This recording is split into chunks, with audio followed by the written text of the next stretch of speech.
The snow fell softly, blanketing the city in a hushed silence. For Ilara, the silence was deafening. Every year on Winter Eve, she returned to this very spot, the corner where she first met him. He'd promised, with eyes that held the promise of forever, that he'd be here every year, every winter. Ilara shivered, clutching a worn photo of him in her gloved hands. "I don't know how love could do this to me," she whispered. The words lost in the swirling snow. "I've waited and waited for this love, and I want it to flourish. Want the husband and children I have always longed for." She remembered that first meeting vividly. The air had crackled with an electric energy, and his smile had sent a jolt through her. He'd poured out his heart, confessing his love with a passion that had swept her off her feet. "I'll be here every year, every winter," he'd vowed, his voice filled with sincerity. But year after year, the corner remained empty, a silent testament to his broken promise. Something must have happened to him, she murmured, her voice thick with unshed tears. "If you don't trust in love, you can't trust in anything."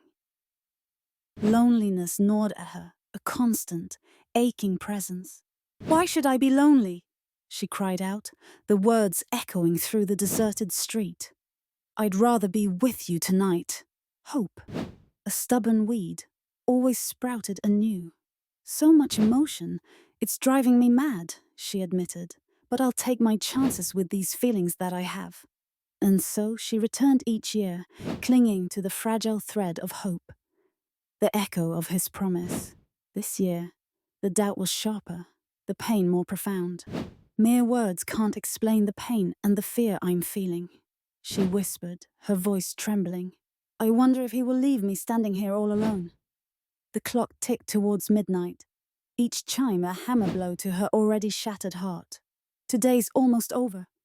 But I don't want to leave," she pleaded, her voice barely a whisper. "Has my heart made a fool out of me?" Her friends had tried to intervene, their voices filled with concern. "Forget him," they'd urged.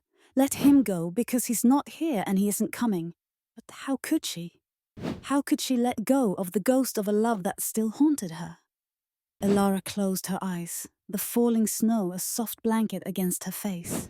"They'll never understand," she sighed. "Why I'm here every winter." As the clock struck 12, a single snowflake landed on her cheek, cold and fragile. A tear traced a path through the snow. A silent, bitter tribute to a love that had never been. So, she returned every year, every winter, a ghost of her former self, haunted by a promise and the lingering scent of a love that had faded into the mist of time.